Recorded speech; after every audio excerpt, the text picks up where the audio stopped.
Quédate en la casa, que en La Iguana nos quedamos contigo para informarte.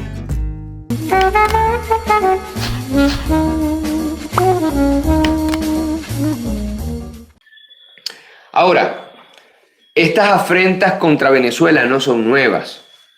Tienen una historia de larga data. Venezuela es el primer país latinoamericano en ser sancionado por la Unión Europea después de que estas medidas restrictivas fueran implementadas por la primera vez en 2017.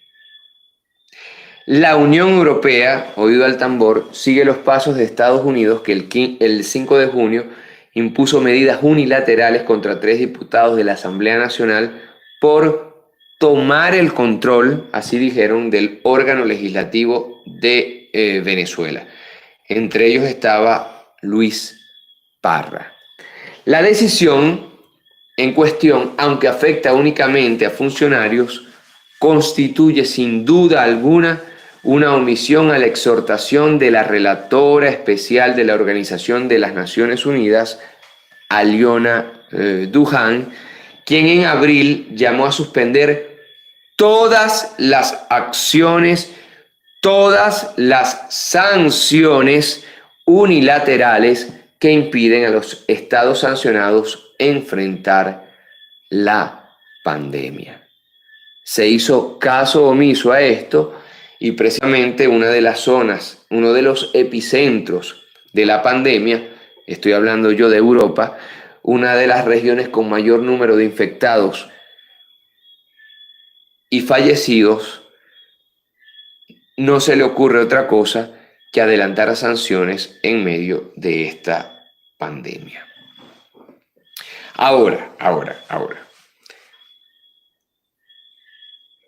Cuando nosotros vamos a revisar la historia de las injerencias de Europa en cuestiones venezolanas, tenemos que irnos más atrás todavía y hablar del bloqueo naval europeo contra Venezuela durante el gobierno de Cipriano Castro. Yo les estoy hablando de diciembre de 1902. 1902.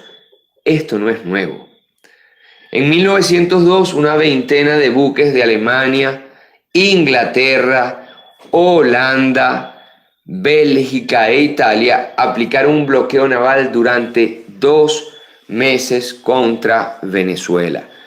Bloquearon La Guaira, principal puerto venezolano, también el importante Puerto Cabello y también el puerto de Maracaibo, como mecanismo de presión para que el gobierno de Cipriano Castro pagara la deuda externa que los gobiernos predecesores habían contraído durante las guerras civiles.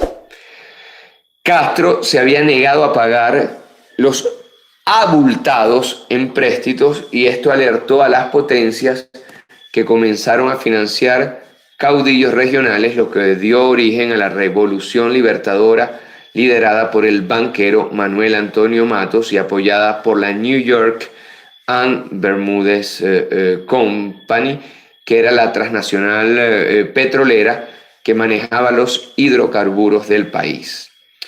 Hay que decir que al fracasar esta injerencia, procedieron a ejecutar el bloqueo naval antes mencionado. 1902. Ahora pregunto yo, las intenciones de esta supuesta operación contra el narcotráfico de los Estados Unidos en el Caribe Norte no es de facto un bloqueo o al menos una intentona de bloqueo naval contra Venezuela? Por supuesto que sí. Tratan de parar todo barco que salga o entre de Venezuela. De ahí el dolor, el gran dolor que entiendo todavía le está ardiendo en la mejilla a la burocracia de los Estados Unidos de 5 buques iraníes que llegaron a Venezuela con ayuda humanitaria con gasolina. Recordemos que en aquel momento se hizo famosa aquella frase: la planta insolente del imperio ha profanado el suelo sagrado de la patria. Así respondió en ese momento Cipriano Castro contra el bloqueo. ¿Cómo se resolvió aquella intentona de bloqueo europeo? 1902, diciembre. Bueno, todo el pueblo, incluso los que no estaban de acuerdo con Cipriano Castro, se unieron en defensa de la soberanía de Venezuela. Castro ordenó la liberación de presos políticos y el regreso de exiliados y apresó a los súbditos ingleses, alemanes e italianos que vivían en Venezuela. El pueblo venezolano se terminó uniendo contra las pretensiones de los europeos e incluso soltaron a los presos que se fueron corriendo a La Guaira a defender, los enemigos políticos de Cipriano Castro, a defender todos juntos la soberanía de este país. Entiendo yo en el 2020 que estas sanciones contra opositores a Nicolás Maduro es porque estos opositores cometieron el gravísimo error de defender la soberanía venezolana y aceptar ir a unas elecciones a las cuales no quiere ir el diputado Guaidó, Leopoldo López, Borges, Molanqui, María Corina Machado, Tintori y su gente.